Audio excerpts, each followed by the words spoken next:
Hi hello ನಮಸ್ತೆ. ನಾನು ನಿಮ್ಮ ಪೂಜಾ ಗೌಡ ಮಾತಾಡ್ತಾ ಇರೋದು. ಮಂತ್ರಾಲಯ ಹೋಗಿ ನಾನು ಸಂಡೇ ಮಾರ್ನಿಂಗ್ 2 o'clock ತಲುಪಿದೆ. ಅದಾದಮೇಲೆ ಸಂಡೇ ನಾನು ಬೇಗ ಎದ್ದೇಳಲಿಲ್ಲ, ಬಿಕಾಸ್ ಲೇಟಾಗಿ ಮನೆಗೆ ಇದರಿಂದ ಬೇಗ ಎದ್ದೇಳಲಿಲ್ಲ.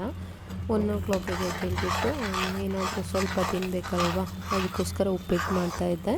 ಉಪ್ಪಿಟ್ಟೆಲ್ಲ ಆಯಿತು. ಉಪ್ಪಿಟ್ಟು ತುಂಬಾ ಚೆನ್ನಾಗಿ ಬಂತು. ನಂಗೆ ತುಂಬ ಇಷ್ಟ ಆ್ಯಕ್ಚುಲಿ ಉಪ್ಪಿಟ್ಟು.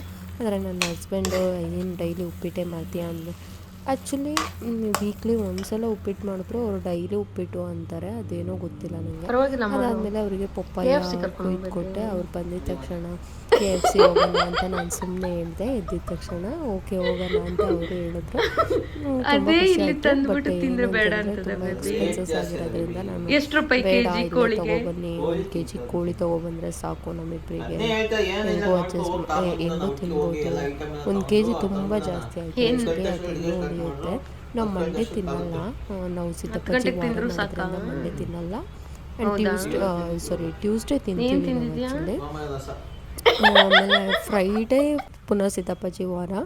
ಆಮೇಲೆ ರೆಡಿ ಆಗೋ, ನಾವು ತರಕಾರಿ ಏನೂ ಇರಲಿಲ್ಲ, ತರಕಾರಿ ತೊಗೊಂಬರ್ಲಿಕ್ಕೆ ಹೋಗೋಣ ಅಂತ ಹೇಳಿದ್ರು. ಆಮೇಲೆ ತರಕಾರಿ ತರೋಕ್ಕೆ ಹೋಗಿದ್ದ. ಇಲ್ಲಿ ನಮ್ಮ ಮನೆ ಬಂದುಬಿಟ್ಟು ಬ್ಯಾಡ್ರಳ್ಳಿಲಿರೋದು, ಮಾಗಡಿ ರೋಡು.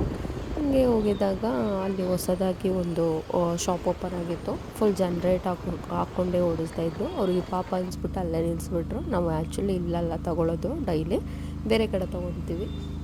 ಜನ್ರೇಟ್ ಹಾಕ್ಕೊಂಡು ಓಡಿಸ್ತಾರಲ್ವ, ಅದಕ್ಕೆ ಇವ್ರಿಗೆ ಬೇಜಾರಾಗ್ಬಿಟ್ಟು ಇಲ್ಲೇ ತೊಗೊಳ್ಳೋಣ ನಡಿ ಅಂತೇಳ್ಬಿಟ್ಟು ತೊಗೊಂಡ್ರು.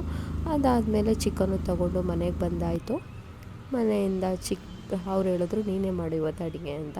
ಆ್ಯಕ್ಚುಲಿ ಮದುವೆ ಆಗಿದ್ಮೇಲೆ ಇದು 2ನೇ ಸಲ ನಾನು ನಾನ್ ವೆಜ್ ಮಾಡ್ತಾಯಿರೋದು. ಹಿಂಗೆ ಬಂತು biryani. Thank you so much.